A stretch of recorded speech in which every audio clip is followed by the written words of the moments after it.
welcome back to another Insider. We continue this month of February about revisiting a few videos from the past, a few videos that got a lot of viewers and a lot of interest shown about them.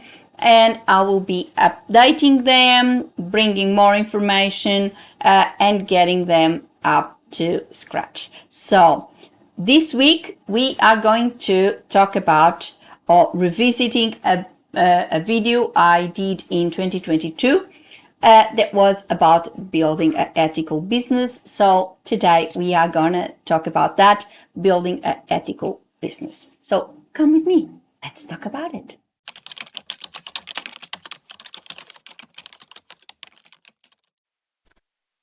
So let's start with our video of this week, as I said, about ethics and running an ethical business. On the 22nd of August 2022, this was a while back, I published a video about ethics and sustainability. It was one of the most popular videos in this channel, and I am quite happy it was so, because it proves my videos and my viewers are as passionate about ethics and sustainability as I am. And of course, it makes me really happy. If you follow this channel for a while, which I hope you do, you know, I am very passionate about this topic. I'm very passionate about running a business ethically and sustainably. That is why I come here every week and share my experience with you and have an important conversation about these topics. And also I do it with my mentoring program. You know, I've got my new course, my business course for translators, and also my mentoring plan, where I really try to get my peers, the new translators, people that are now coming to the profession. I'm trying to get them to understand the importance of running an ethical and sustainable business, not just in terms of costs, not just in terms of ethics per se, like I'm mentioning the Aussie Code of Ethics if you are in Australia. Of course, that's pivotal, that's essential. You cannot work without that. But there's way more to this than just that. Although, of course, that's pivotal. I'm reading my notes because I really don't want to miss out on anything that I said on my previous video.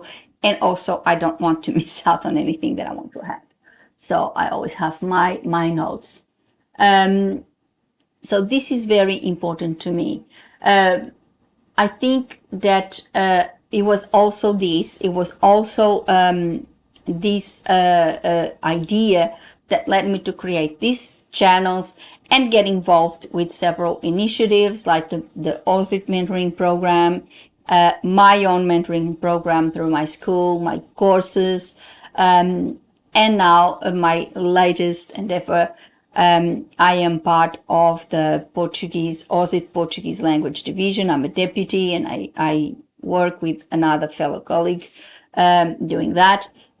So this is really what moves me. It's to first of all, share experiences, share my experience, and help peers to navigate through the difficulties, through the challenges of this job, and possibly reach their full potential way faster than I did. So that's my goal. I'm not here for fame. I'm not here for glory. I'm not here for special formulas or anything like that. I'm here for to share my views, to share my experience throughout the years working as a professional translator, and help you get there. It's about ethics and it's about leadership. I think that's what it is about. If you want to run a business, translation or otherwise, you really need to have good leadership skills. Otherwise, you won't get there. That's my view. That's what I have been advocating for since I started my business. So let's see. So showing ethical values. Again, I'm reading my notes. Showing ethical values and running an ethical business goes way beyond the OSIT Code of Ethics. Although, of course, you know, the Code of Ethics is essential to every language professional and for any professional for that matter. You need a code of ethics. You need to have a good ethical framework so you know what is expected and what and how you should conduct yourself as a business person. So I'm not saying that it's not important. That's not what I mean. I just said that running an ethical business, running a sustainable business goes way beyond what your code of ethics may say. So this is what I believe. You must adhere to the code of ethics, of course. That is important. But, and be ethical professionals. Respect your clients, respect your peers. I think that's also very important. It's not just about following certain rules and know that, of course, you're going to be accurate. Of course, you're going to have that privacy in regards to your clients. All of those clauses, but also if you don't have respect for your clients, if you don't have respect for your peers, you're not really going the full cycle. You're not really running your business ethically. As business people, we must run ethical business, and that is a combination of the professional ethics and business ethics, I would say. And unfortunately, we see a lot of business derailing to what ethics is concerned, putting profits ahead of ethics, and sometimes that leads to losses of clients. And unfortunately, this is, and I'm not talking about translation, I'm talking about businesses in general. We've seen a lot of this happening where they just look at their bottom line. And of course, as business people, we need to look at our bottom line. We need to ensure that we cut our costs, we minimize our costs to maximize our profits. That's all good. That's part of being a business person. But we should not sacrifice ethics and good practice for that, if you know what I mean. We should always do it ethically, I think, because it is very, very important that we do that because, you know, it really comes a long way. I would say it really comes a long way. This would, in my view, sacrifice a lot of your, it will damage your credibility, it will damage your reputation. For example, when I had a few examples of where this greedy behavior, where this unethical behavior end up with loss of clients. For example, me as a client. And that happened when I had that encounter with Ostinger, for example, with what happened with Udemy when I first launched my courses, recently with Teachable. We see all these with pros.com. We see all these business, what they really call streamlining their income. It's not really streamlining their income, it's being dishonest and putting profits ahead of people. We've seen that with a lot of other companies in a lot of other sectors, and that's no good. I don't think it's a good thing. For me, it is very simple. Respect to be respected, and empathy goes a long way. Have empathy and run your business efficiently and sustainably. Respect your clients. Yes, you need to make a profit. As I said, everybody does. And that comes from them. But see them as a person. as another business, not a number. That is something that I think and I believe is very important. Understand their needs, struggles, and goals so you can be better prepared to work with them. When you receive a project, try to get yourself immersed in what that client really needs, what are the expectations, which goals do they want to achieve, and how you can help them achieve that.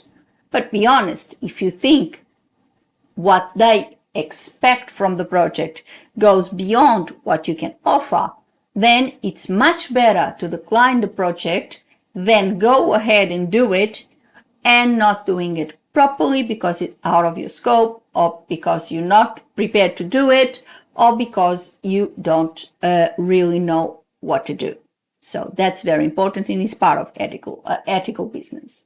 Be aware of your role in this playing field, and most importantly, your duty. You have to know your role within our code of ethics. For example, you should not be a consultative business in terms of translation. You should put all the cards on the table. You should tell them all the services you provide, and your client is the one that is making the decision. I know that sometimes we tend, and in certain cultures, and I know Portuguese is one of them, people tend to expect that you know everything about it and you're going to be like a consultative businesses, like they would ask you, oh, I've got my police check and my birth certificate to translate. This would be certified translation. Do you think I need this? I need that? And of course, that is out of your scope as a translator. All you can say is, well, you should contact the consulate, you should contact the authority where those translations are aimed for, and ask them what exactly do they need, and then you come back to me and tell me what you really need. I offer these services. I have certified translation, normal translation, etc., etc. I tell them all the offer I've got, all the services I provide, and they are the ones who are going to choose what they need. So that's very, very important. Another thing, for example, that I think is very important in terms of sustainability is reducing our waste, reducing our footprint, and that I think is we don't need, for example, we don't need to print all the projects we work in. I don't. I only print if obviously I'm required to in the case of certified translation. And I explain because I work with a Portuguese consulate, and for Portugal, the last step of certification is the recognition of my signature. Therefore, I need to put my stamp in the translation and sign it so my signature is recognized. In that case, of course, I need to print the translation so I can certify it, so I can stamp it, sign it, and certify it, and then the Portuguese consulate will get the originals, the original translation, so they can recognize my signature and proceed with the last step of certification. So in my case, I need to print. Otherwise, I don't usually print my documents. I don't need them. So think about it. All of these things, you should, for example, when I leave my office, I switch off everything. I don't leave anything on standby because it's a waste of energy. All of these things, if we really think about it, are really important steps that we do, not just for the environment, but obviously also to minimize our costs in electricity, paper, printer, etc. And they are very important. Now, showing leadership. I think that is a pivotal part of running an ethical business is being a leader and showing leadership. Either you work for yourself or you work with others. Of course, most of us are a one-man show, but sometimes you might work with other colleagues. As I said before, when I started Updated Words, I was working with another colleague. She was also my friend, and we were running Updated Words together. So showing leadership skills are essential to running any business. And as I mentioned the video before, this is not about being an influencer. This is not about any sort of fame or glitz and glamour or anything like that. In fact, if you really want to be a leader, if you really want to show leadership skills, you stay away from all of that. That is my view. No detriment for those who think it's important, that sort of lifestyle. Not what I advocate for, not what this channel is about. Leadership is way, way different from that. And I don't want for myself any of that. This is about being a leader. Follow what you think is right, not follow what whoever came up on Instagram or TikTok or anything. I'm not even on TikTok. Not following someone just because. Follow what you think is right, what you feel in your gut. Yeah, this is the right thing to do. And show it to others. Share your opinions, share your experiences, and be open about things. That I think is important.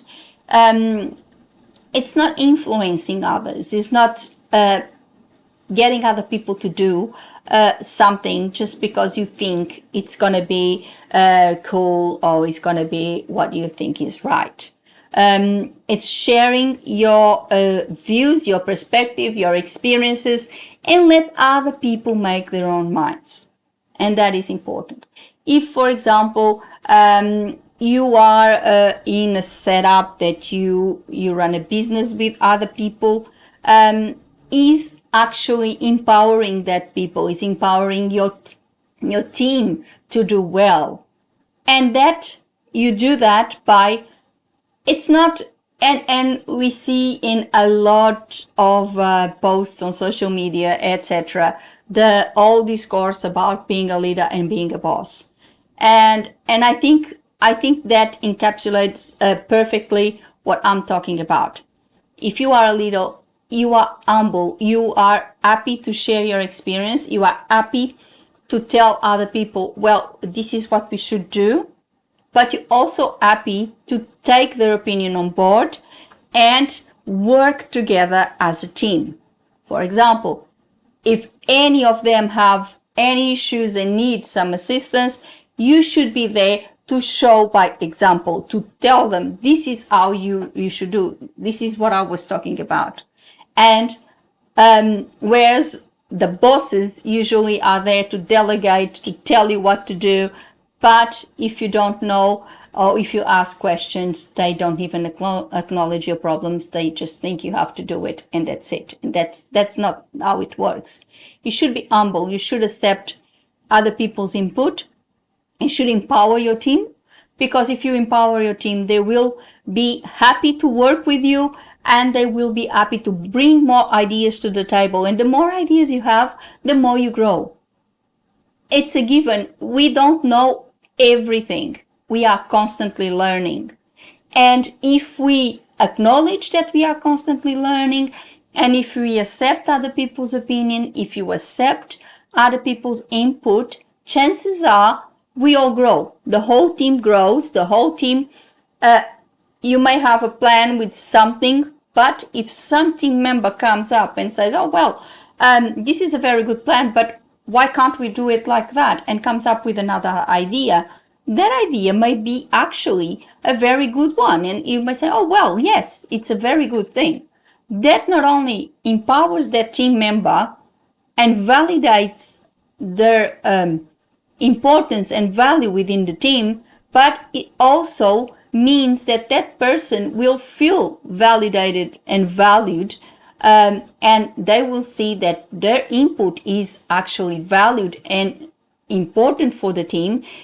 And chances are that person will stay with you and will come up with more ideas and will work better because they feel validated. They feel that they are a part of something.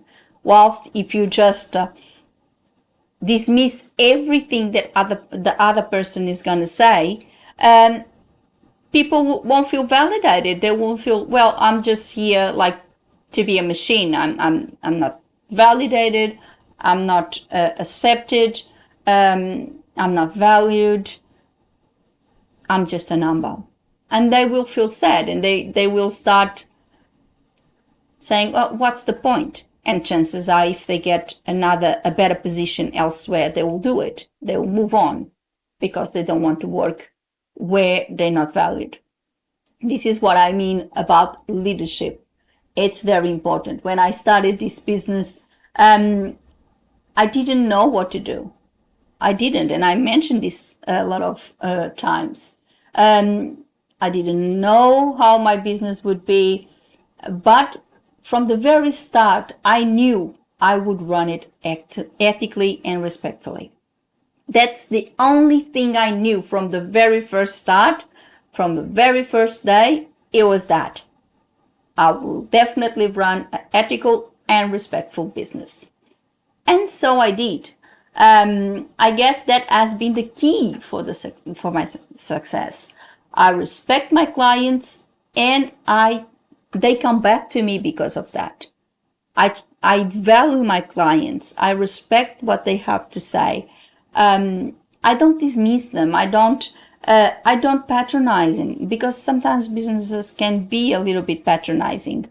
I don't patronize my clients. I don't assume that I know better than them, because I don't.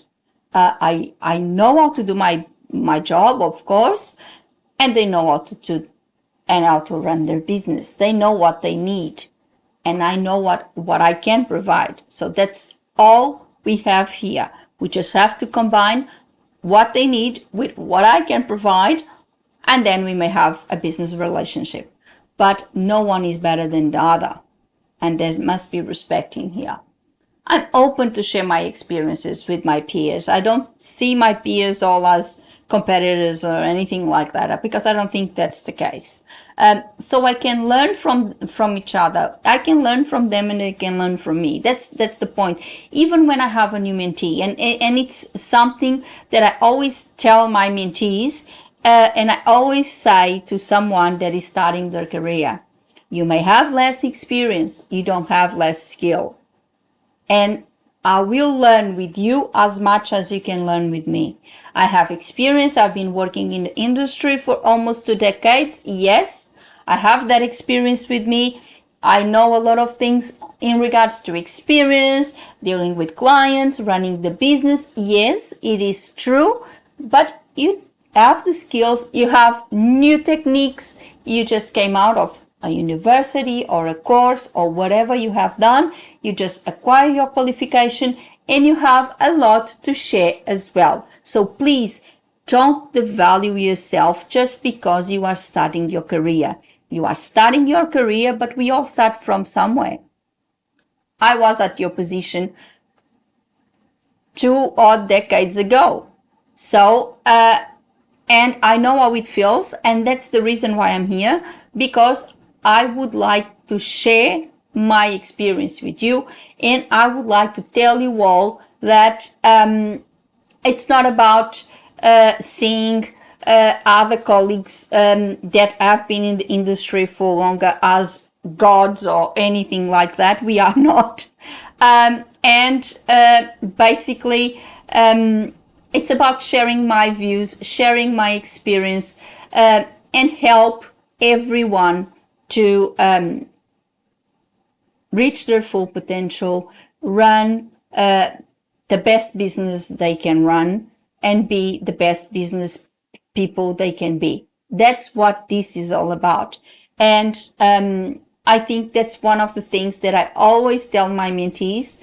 I'm going to learn a lot with them, and I have learned a lot with the mentees that I have had so far.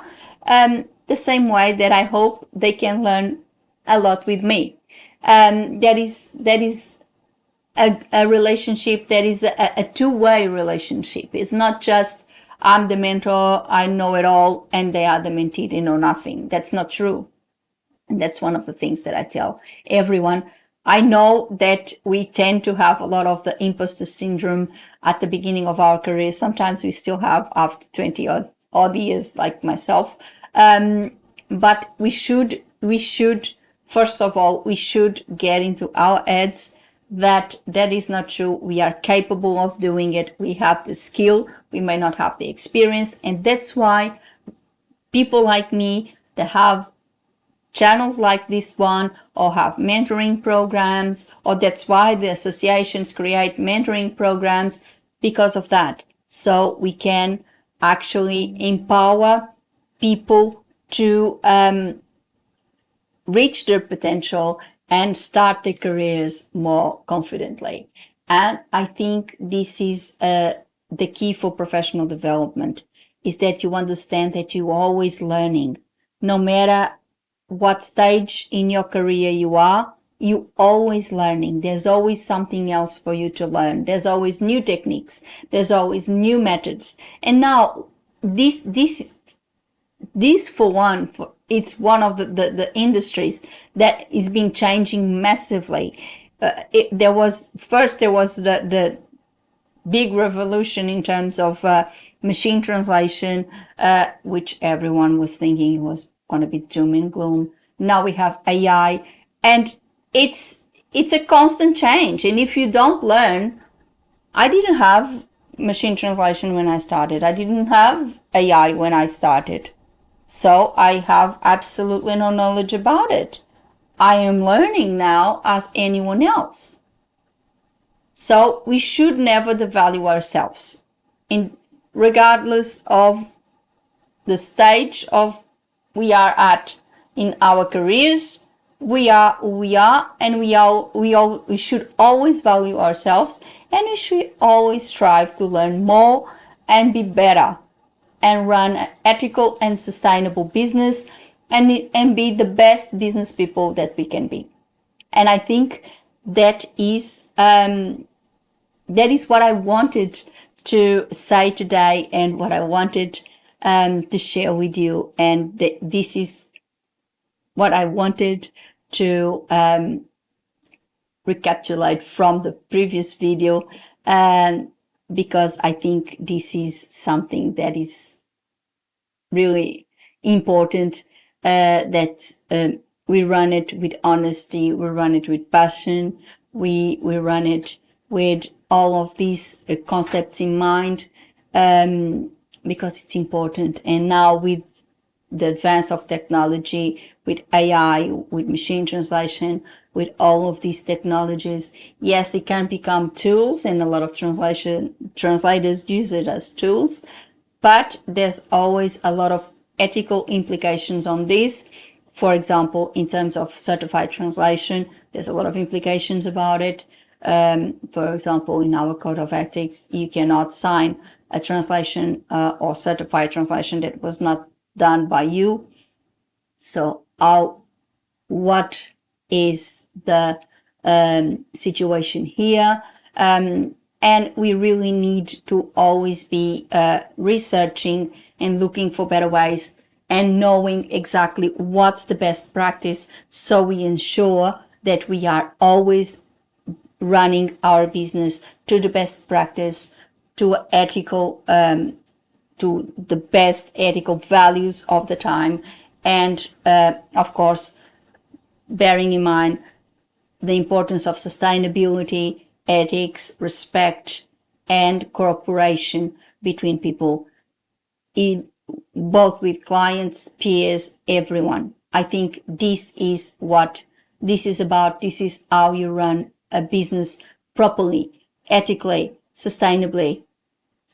It's having the knowledge and knowing that you don't know it all. You're always there to learn something. Your clients, your peers, they all have something that you may not know, and you will learn from them the same way that you will have something to teach them too. So it's a two-way relationship. It's a two-way street, and we should always be happy to acknowledge this and understand that that's how you run a business with humility. You must be humble. You must not think that you are above others, above everything, because that type of attitude may give you some sort of fame at the start, but eventually it may be your demise, because people may start saying, oh, well, it is what it is.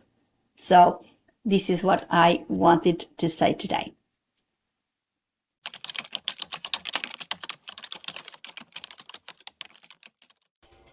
And that's all for today. I hope you like this second video of February, where we revisit past videos and past topics. I hope you like it. Please leave me a comment below if you liked this content, or if you have any questions, or even if you have something, another topic that you would like to suggest for Insider this year. Please leave me a comment below. I'll be very happy to accommodate that, and of course make a video on that topic for you. As you know, actually, not I know, you know, as you know, I love that the channel has been growing. It grew quite a lot last year, and I really wanted to continue that way. So please put a like on the video and subscribe the channel with a little click on the bell, so you get a notification of a new Insider every week. Before I go, I would like to thank you all for watching, and I'll see you next week. And just one last thing is, if you want to become a professional translator and you want to come with me on this journey, you know, I've got my school now at System, Updated Words Learning, and you can simply buy my business course for translators, where you get all the guidance to create your business plan, your marketing plan, get your finances in order, your tools, etc., etc. Or you can go for the 12-month mentoring program, where you get 12-month access to my course, to the community, weekly meetings with me where we can discuss several aspects of your progress, and of course extra master classes where you can develop on concepts learned in the course, such as building your own tools, building your own website, your marketing program, etc. So, you know, I'll leave the links for both my mentoring program and my course below, so you can have a look and sign in if you want. Once again, thank you very much for watching. I'll see you next week. Have a good one. Bye.